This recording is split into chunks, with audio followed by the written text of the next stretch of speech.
Vasudevaya. Om Namo Bhagavate Vasudevaya. Om Namo Bhagavate Vasudevaya. Narayana Namaskritya Naram Chaiva Narottamam Devim Saraswatim Vyasam Tato Jayam Mudiraye Nashtaprayeshu Bhadreshu Nityam Bhagavata Sevaya Bhagavati Uttama Shloke Bhaktir Bhavati Naishtaki. Hare Krishna. So we're reading from Srimad Bhagavatam, Canto 4.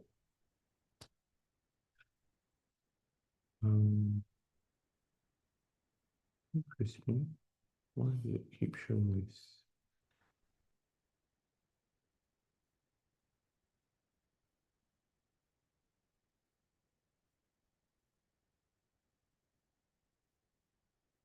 So we're reading from Srimad Bhagavatam, Canto 4, Chapter 6. The chapter is entitled Brahma Satisfies Lord Shiva, and it's text number 40.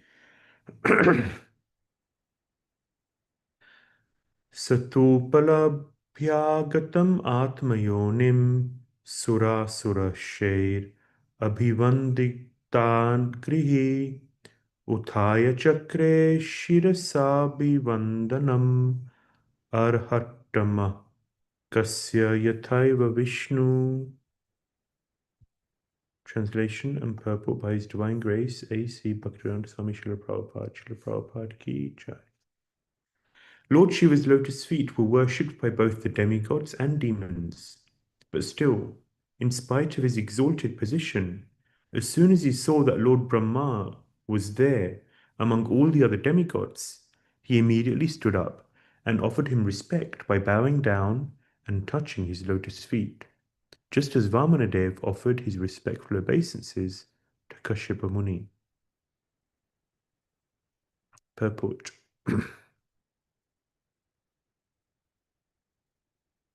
Kashyapa Muni was in the category of the living entities, but he had a transcendental son, Vamanadev, who is an incarnation of Vishnu.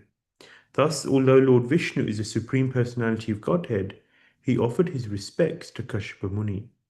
Similarly, when Lord Krishna was a child, he used to offer his respectful obeisances to his mother and father, Nanda and Yashoda. Also, at the Battle of Kurukshetra, Lord Krishna touched the feet of Maharaj Yudhishthir, because the king was his elder.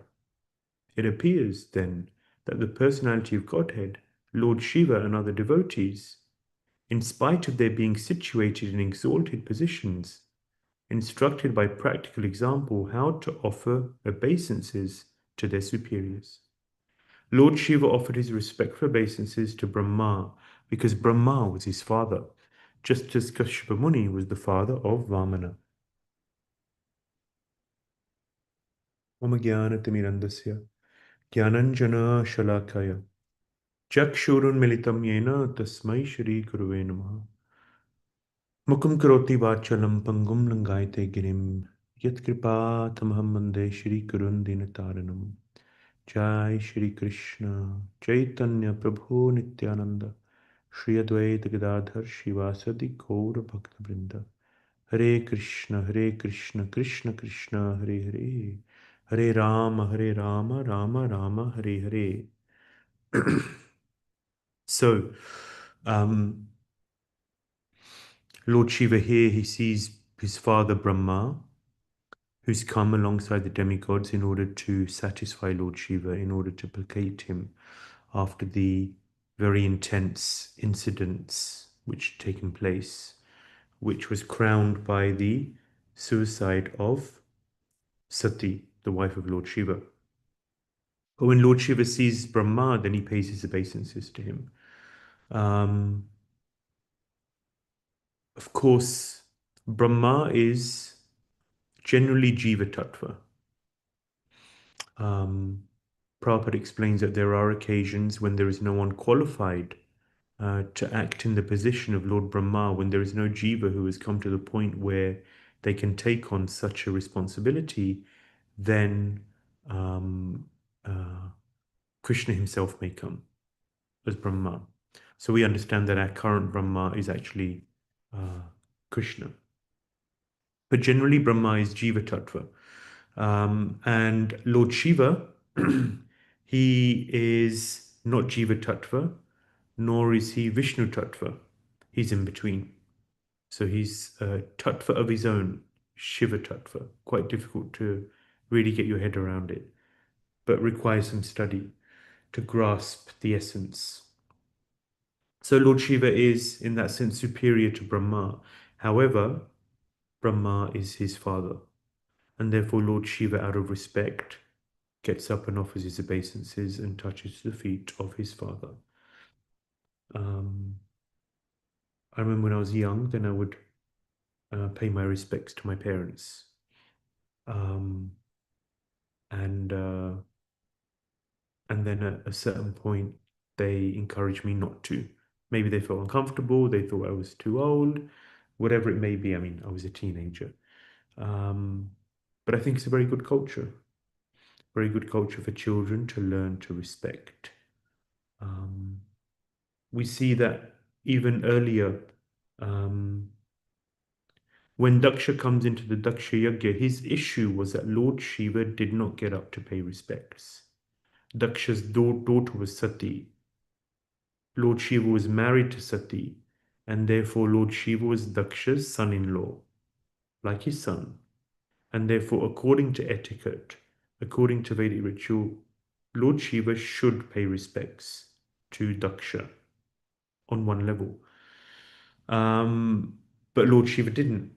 And this really upset Daksha. And therefore, Daksha criticized Lord Shiva in public in a very harsh way. And that led to the whole Daksha Yajna turning into mayhem. But in Lord Shiva's defense, well, number one, you can say that he's in a different category, in a different league. He's a Mahajan. He's the greatest Vaishnava. He's Shiva Tattva. He's much superior to Daksha. However, he's his son-in-law. So according to what's being proposed in this purport, Daksha should have paid his, Lord Shiva should have paid his obeisances to Daksha. However, it's explained actually that Lord Shiva was in trance. He was in samadhi. He was absorbed in the Lord. And therefore, he didn't notice the entrance of Daksha. It's unclear as to whether Lord Shiva would have paid his obeisances to Daksha or not. But he would have been well within his rights, so correct not to, but also correct to offer obeisances. So, there's sometimes a dilemma. We also see that, so this is the beginning of the fourth canto we're going back to. Beginning of the third canto, or near the beginning, is described how, and I think I mentioned this in a previous class, but how Vidura was traveling. He met with Uddhava. He asked about Krishna's pastimes. Uddhava had so much association with Krishna. Krishna had just left the planet. Uddhava was quite distraught, but blissful to speak about Krishna. Uddhava was the last person alongside Maitreya, was the last individuals to be with Krishna before he left the world. So Uddhava starts to speak to Vidura and tell him Krishna's pastimes in Vrindavan, Krishna's pastimes out of Vrindavan. But then when Vidura asks further, then Uddhava, out of respect for his superior personality, he sends Vidura to Maitreya. Maitreya is older in age, and therefore Uddhava, in his humility, sees him to be superior. However, Uddhava is much more advanced. Maitreya Muni is described as a Gyan Mishra Bhakta. However, of course, he has the association of Krishna that is elevating, of course. Uddhava, he's a disciple of Brihaspati. He's also considered to be, have some Gyan Mishra. However, by the association of the gopis, the residents of Vrindavan, headed by the gopis, Uddhava is also purified of that impurity, of that tendency. So anyway, Uddhava was much more qualified, but still he said to Vidura, go to see Maitreya. take instruction from Maitreya. He's superior to me. I don't want to commit the offense of Maryada Vyatikrama. Means to instruct an individual in the presence of a superior. Maitreya wasn't physically present right in that place, but it was in near Prabhas Kshetra, where they were speaking. But he was still somewhat close, and therefore Vidura was sent to Maitreya.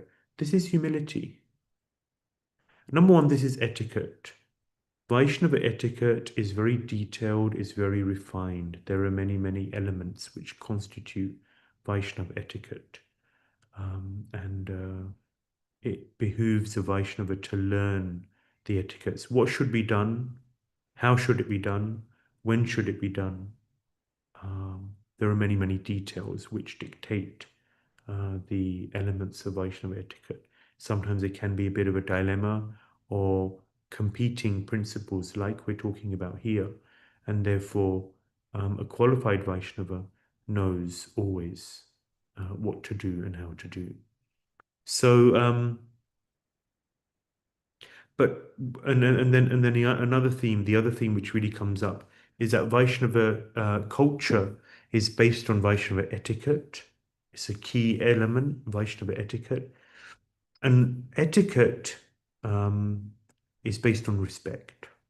What is the essence of Vaishnava etiquette? It's offering respect to others. Vaishnava culture is based on offering respect to others. It's the fundamental element. In today's culture, the idea of showing respect to others is seen as a weakness. Even in the 60s, the hippies of the time, their principle was, don't trust anyone over 30. So it was quite amazing that they trusted, and not just trusted, but took shelter of, and many of them surrendered their lives to Srila Prabhupada, who was 70. But this was their culture. Don't trust anyone over 30. Never mind pay respects to anyone. I can take care of myself. I have my own life. Why do I need to give respect to anyone? So this is a modern culture. And young people are also trained in the same way. However, many of you are parents, and it's very important to train children to learn to give respect to others. This is really the fabric of culture. So, and giving respect is really based on humility. Developing real humility. Trinadapi sunichena taroriva sahishnuna amanina manadena kirtaniya sadahari. One should be more tolerant than a tree.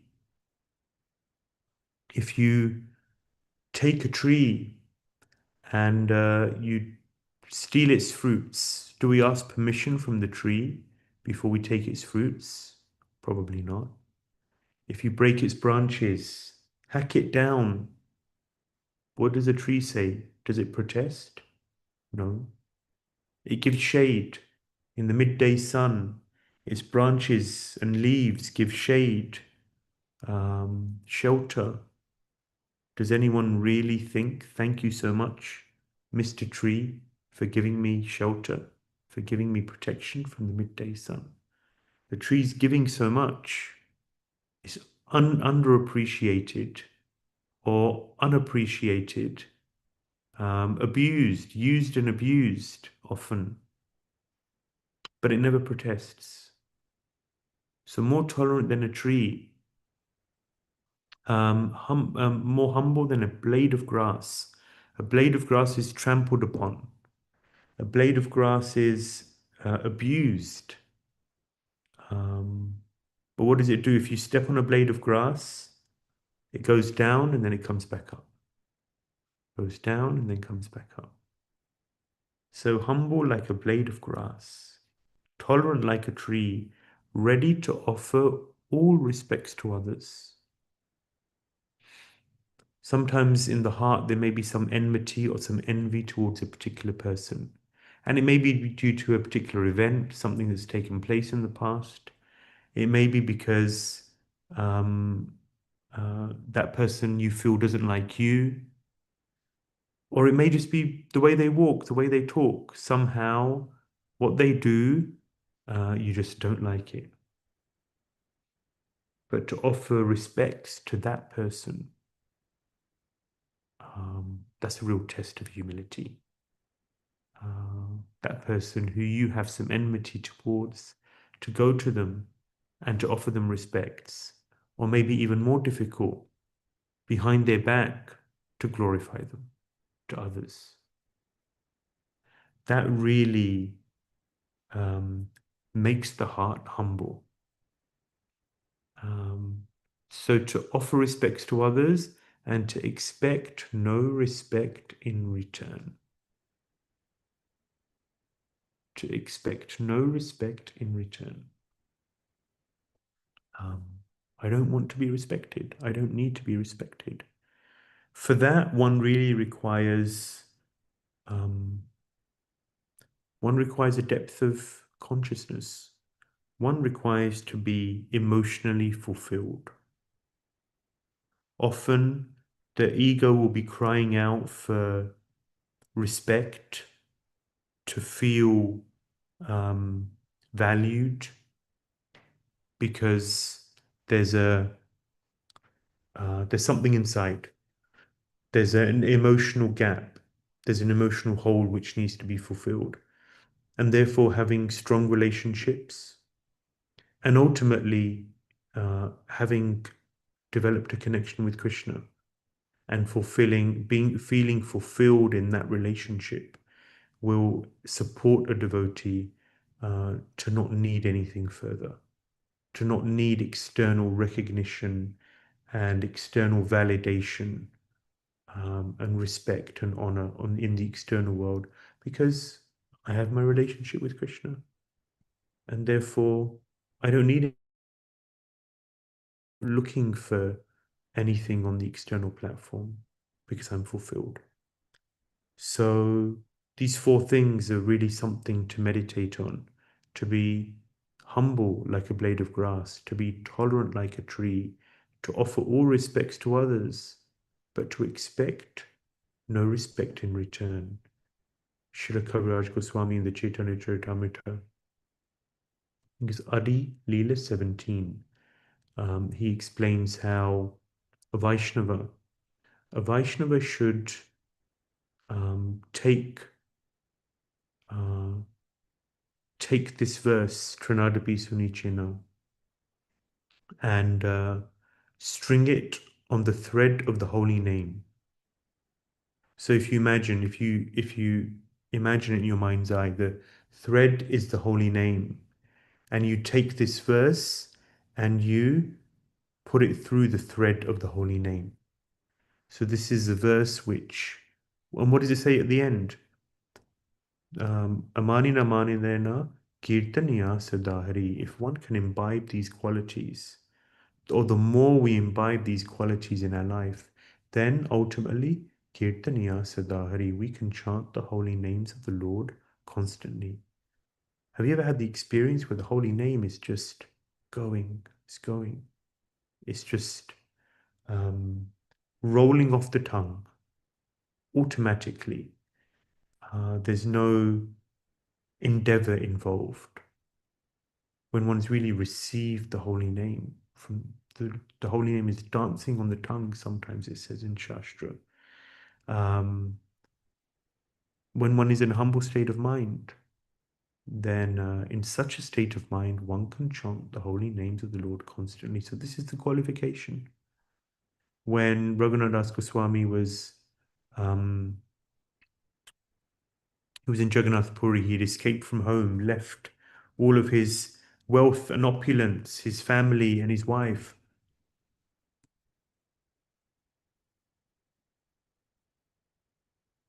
And he was surrendered to Chaitanya Mahaprabhu. Mahaprabhu said, you should take instruction from Sarup Damodar Goswami.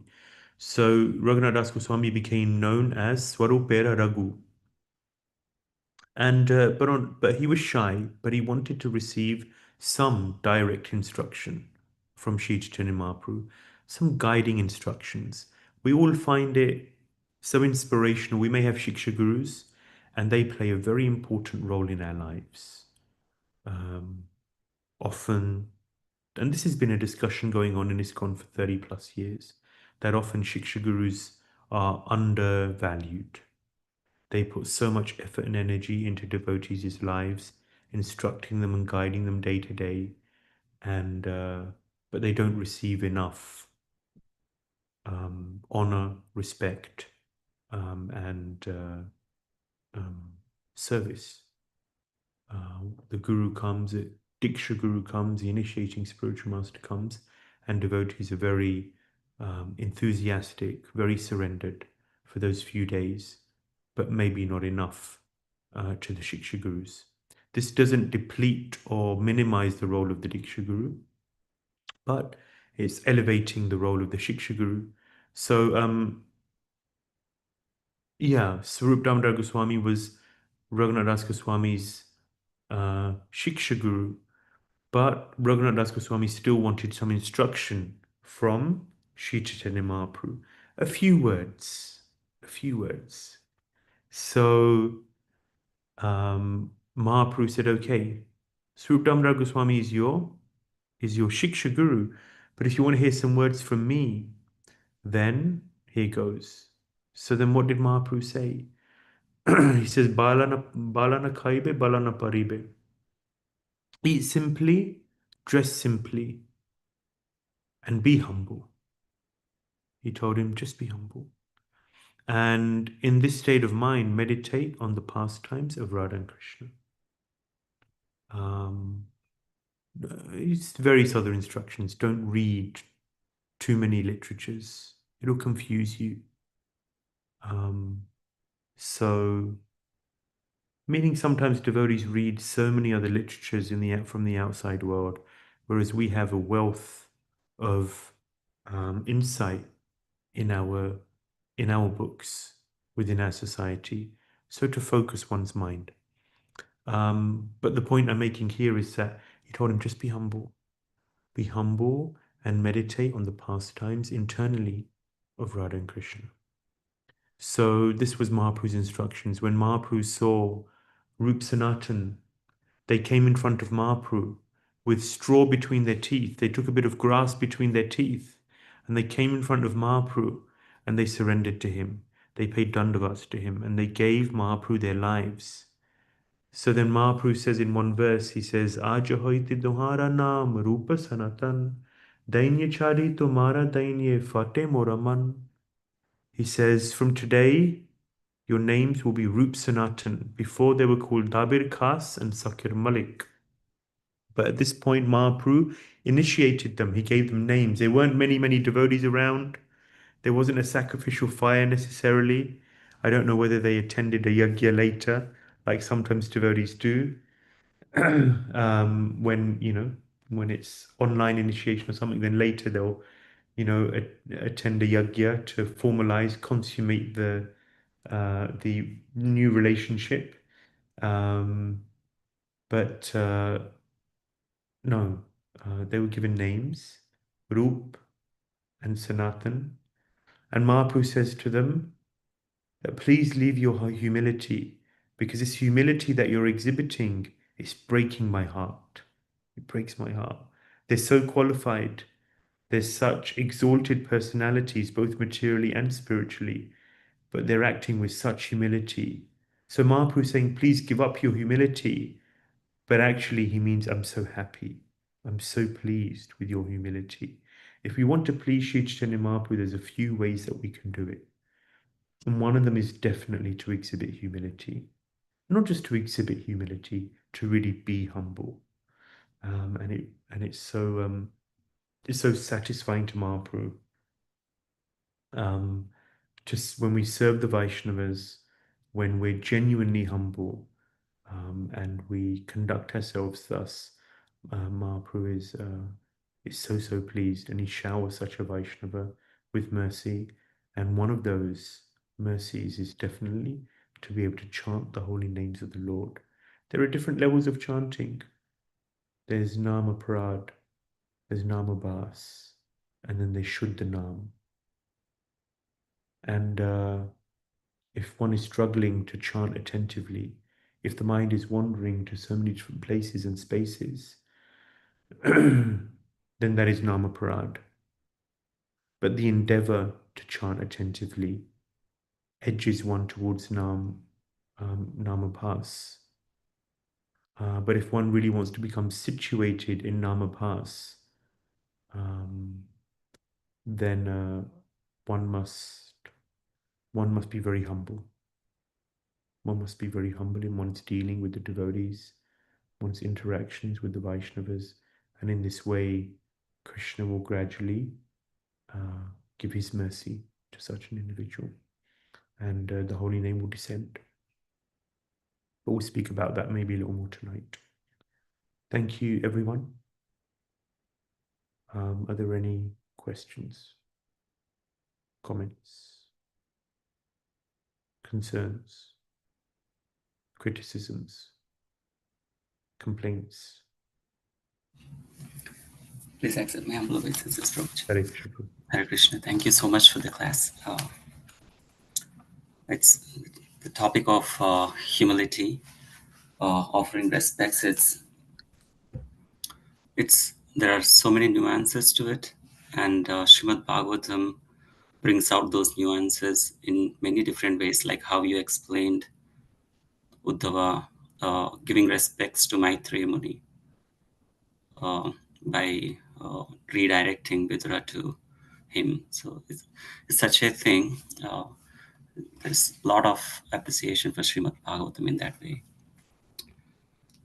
Our Guru Maharaj usually does a Vaishnava etiquette series every year since last few years. And this year was happened to be on topic of respect. So, and he chose Kapila Muni's instructions to Devahuti. And in that, one of the verse, it states that Kapila Muni states, if a devotee comes to the temple to worship me, and then after that, I'm just trying to paraphrase, he leaves my presence and then he goes out, but he doesn't show respect to others, the worship is considered to be a pretender. He is like a pretending worship. It's such a strong statement.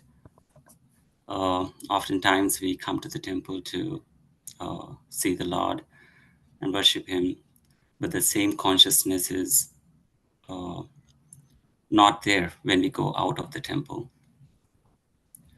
So how to carry that consciousness, and when we not just in the temple, but when we are outside of the temple in our work, or when we are meeting other devotees or non-devotees, whoever they are, how to carry that consciousness that there is super soul in everyone's heart, and we offer those respects to them. Thank you, Prabhu, for that question. So when you were speaking, I thought of this verse. Achayam evahare pujanya shraday hate na tad bhakte shuchanye su sabhakta prakrita smrita. So this is from the 11th canto, Uddhava Gita. Garabhajana Muni is defining various levels of devotees. So it's described, this verse describes the Prakrita Bhakta, the materialistic devotee, the Kanishta Adhikari. So it describes what his mood is, what his mentality is. He sees that, okay, he's worshipping the deity, means he's second initiated. So you'd assume that he's quite advanced in Krishna consciousness. He's received the Gayatri mantras from the spiritual master, means he's ideally exhibited the qualifications for Brahminical initiation. He's been chanting the holy names for quite so many years. He's done devotional service. He's shown steadiness after having taken initiation, etc., etc. But still, such a person, they may have a particular mentality. So here it says, a devotee who faithfully engages in the worship of the deity in the temple but does not behave properly toward other devotees or people in general is called a prakrita bhakta, a materialistic devotee, and is considered to be in the lowest position. Once there was an individual, he'd come for the Sunday feast every year, and he was coming for years and years for the Sunday feast. But he'd always sit at the back, he'd listen to the class, take a bit of prasad, and then leave. So then periodically devotees would go to him and they'd ask him to get involved in some service, to get more into it. How many rounds are you chanting? Why don't you get initiated? Standard kind of questions, that we'd ask. Get more serious, get more involved, come closer. But he never wanted to come close. And then one day, eventually, a devotee coaxed it out of him. Why do you not want to come close? And he says, it's because I see how you treat each other. I see how you people interact with each other. I don't want to get too close. Um, so there may be a lot of devotion in our worship to the deity, to the Lord, and that is essential. That's very, very important. But that also has to translate into our interactions with other people, with the devotees, and also with the non-devotees. So sometimes the mentality may be, and what's being described in this verse is that it's just me and Krishna, and forget about everyone else. No one else really matters. Or as long as I'm advancing in my Krishna consciousness, as long as my spiritual life is okay, as long as I can read and chant, I don't care about others. So this is a beginner devotee. And it's interesting, the verse previous describes a Madhyamadikari. It describes a middle devotee, an intermediate devotee. And this is all based on how do these devotees interact with others? How do they interact with other members of the public and with other devotees?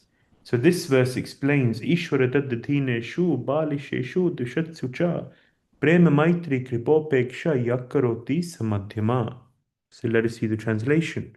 An intermediate or second-class devotee called Madhyamadikari offers his love to the Supreme Personality of Godhead, is a sincere friend to all the devotees of the Lord, shows mercy to ignorant people who are innocent, and regards those who are envious, disregards those who are envious to the Supreme Personality of Godhead. So to Ishvara, to this Lord, he offers love, prema. To those persons who are practicing Krishna consciousness, he offers maitri, friendship. To those who are ignorant, who don't know, he offers kripa, mercy by giving them association, giving them Krishna consciousness. And those who are dvishatsu, means those who are envious, he offers upeksha, means a wide berth, neglect, don't get too close. So Madhyamadikari can differentiate, can discriminate. He's not disrespectful to anyone, but sometimes they say respect from a distance. So respect is there in all of these interactions, in all of these relationships. Um, but a Madhyamadikari can very quickly ascertain who's who, what's what, and interact with them accordingly. A preacher has to have this discrimination. However, an Uttamadikari, so this is coming to your specific question. So, Sri Havid, he says here, Sarva Bhuteshu yap pashet Bhagvat Bhavamatmanaha Bhutani Bhagavati Atmani Esha Bhagavatamuttama.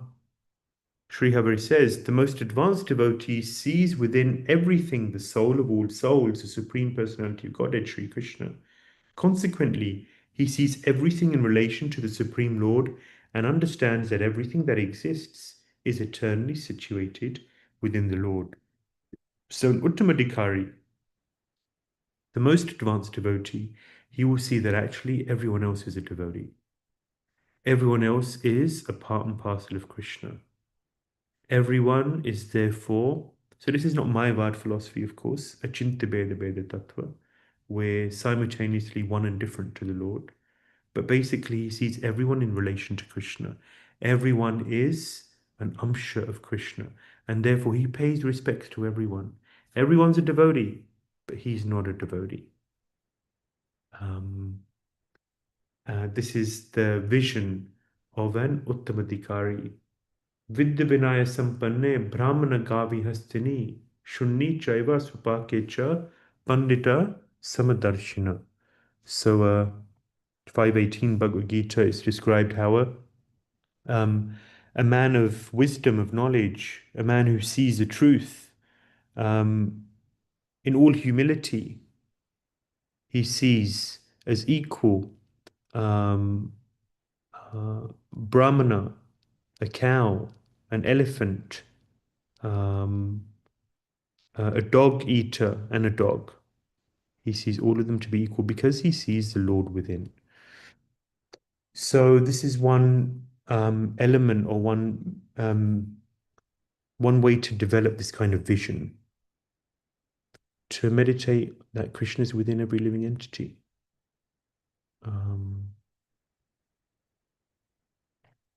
Thinking of another verse, it's Ramananda Rai. It describes how Ishtadeva Spurti, an individual sees one's Ishtadev in every living entity. Achala.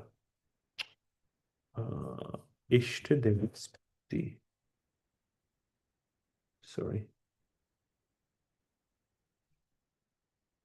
Sarvatra. Yes. Stavra Jangama Dekhi. Na dekhe taramurti. Sarvatra hoy nija Ishtadeva Spurti. So, in all moving and non-moving beings, whoever one may see, one sees one's Ishtadev. So as we become more and more attached to Radhasham Sundar, then one will see Radhasham Sundar everywhere. In every living entity is residing Radhasham Sundar. So Yomam Pashyati Sarvatra, Sarvam Chamai Pashyati, a devotee sees the Lord wherever they are. They see the Lord within every living entity, and therefore every living entity is worthy of respect. And that's the basis upon which we interact with everyone. So as we develop a deeper and deeper connection with their lordships, then we see them wherever we are, whoever we're interacting with. Is that okay, Prabhu? Thank you. It really helps, especially the verses that you quoted. Ishtadeva Spurti, that is very nice. Yes, thank you. It is. I just looked it up. It's Madhya Leela 8, 274. Okay, anyone else?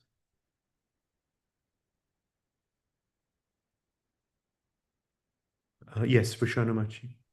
Hare Krishna, please accept my humble obeisances. All glory to Prabhupada. This point about, respecting others and not expecting anything in return. Indeed, I find for myself, respecting others comes easier than not expecting it for oneself. Especially, I think it becomes palpable or visible in our own consciousness when we are disrespected. So there is shades of how it comes up in one's consciousness. And you spoke about being emotionally wholesome. Then we don't expect that. So I was wondering if you can massage the topic a little bit, and also from the point of view of, being a parent, how can we do our service of taking care of children such that they are whole. I mean, one is just for myself, but the second also being in the position of a parent who's emotionally caring for their child. What can we do or not do or should not do so that they are emotionally whole? So when they grow, their journey has far lesser thorns than what might be there. Thank you, Madhji, for the question. or questions. So being emotionally whole, ultimately, of course, having loving relationships around you, having deep friendships where you can come together in an environment which is confidential, where you won't be judged, and you can express whatever is in your heart. And you can come together and cultivate Krishna consciousness with other devotees, at least one or two. So that that can these things help to help us to become satisfied on a deeper level, and ultimately at developing our relationship with Krishna. Haridas Thakur was a Mohammedan Muslim, and therefore in a Hindu or Vedic society, we use this word Vedic very often. What does it mean? But anyway, that's another topic. He was an outcast, but Sri Chaitanya Mahaprabhu accepted him, and but still he was always so humble. And the devotees would be taking prasad. Mahaprabhu would invite Haridas Thakur, but he would always stay far away. He didn't want to go anywhere near the Jagannath Puri temple. Never mind enter the temple, because he was a Mohammedan. But still, he was Namacharya. He was chanting the holy names of the Lord. How did he digest this um, ostracization from society? He was beat in 22 marketplaces. How did he digest all of these things? It's because he was just relying on the holy names. He was taking shelter of the holy names. He was taking shelter of Sri Chaitanya Mahaprabhu internally. And it's quite symbolic that he was beaten and whipped. They wanted to beat him to death, but he just wouldn't die because Mahaprabhu was protecting him. Mahaprabhu came, and later he showed him that actually I came, I covered you, and I took those lashings. Those lashings or the whip marks on Mahaprabhu's back. So the Lord comes to protect. The Lord fulfills. He carries what we lack and he preserves what we have. Yogakshem Vahamiham. So the more we're in tune, the more we're in touch with Krishna. Ultimately, having relationships in this world is very important. And then ultimately developing and deepening our relationship with Krishna, then we're less affected by what's going on in the world, what's going on around us, and less in need of external validation. I often think about our gurujanas, our spiritual masters, and what they've been through. Sometimes disciples, my spiritual master told me that the very people sometimes who you invest in, who you give spiritual life to, who you put so much time and energy into, they'll turn on you and they'll criticize you. They'll leave you. When in the 1980s in the UK, there were two fall downs, two very significant spiritual leaders who fell, who left. My spiritual master was at the door of Bhaktivedanta Manor, stopping devotees from leaving, begging them not to leave, persuading them, please stay. Prabhupada's still there. Let's all come together and serve Prabhupada. Some of them were god brothers, god sisters. Some of them were of the second generation. But many of them were just saying, you're going to be next. How can we trust you? We don't want to trust you. You're just another one of the same, another one of those cheaters. So much ignominy that all of our spiritual masters have endured. But ultimately, Caitanya, Sadhari, all of that can be channeled to chanting the holy names of the Lord constantly. So that's how a devotee channels whatever one receives in this world, at the end of the day, not a blade of grass moves without Krishna's sanction. It may be a test, but Krishna doesn't allow a test to come our way unless we are capable of passing that test. Whether we do or not is up to us. How do we compute it and respond to it? But we won't receive a test that we can't pass. But we have to channel it all to Kirtaniya Sudahari. At the same time, of course, we don't become doormats. Srila Prabhupada tells the story of Narad Muni the snake. Narad Muni preaches to the snake, he becomes a Vaishnava. Then the children start bullying the snakes, the snake. The snake ends up becoming black and blue. So then he says to Narad Muni, forget about being a Vaishnava, look at me, you know. So then Narad Muni says, no, becoming a Vaishnava doesn't mean that you're a doormat. When they come again, show your fangs, show your hood, but don't bite. So there should be self-preservation, there should be protection. And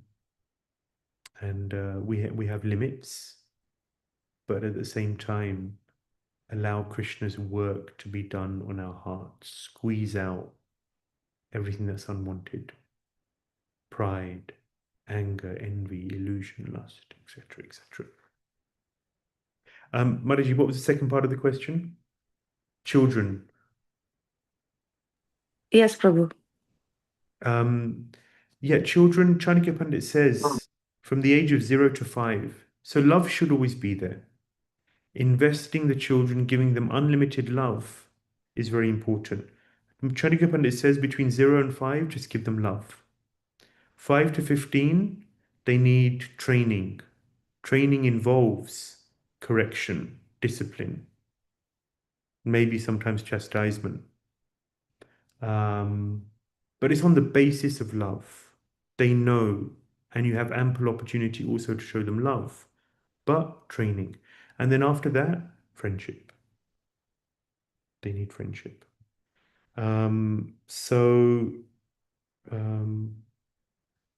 Of course, today's world makes it more difficult with social media and everything else.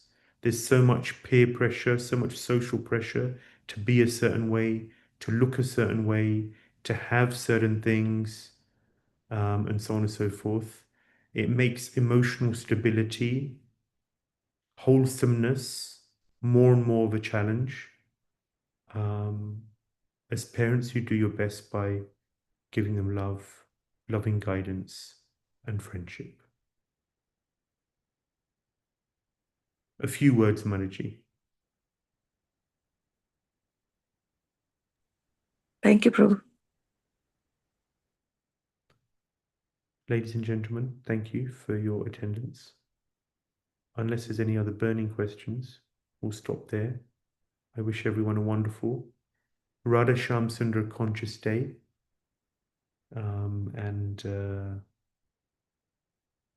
Yes, please read Bhagavatam. Please take shelter of Srimad Bhagavatam. It is the ultimate panacea for all of our ailments in this age. Ki Jai, Srila Prabhupada Ki Jai, Tribhuvana Sundar, Shri Radha Shyam Sundar Ki Jai, Nitai Gaur Premanandi, Hari Hari Bol. Hare Krishna.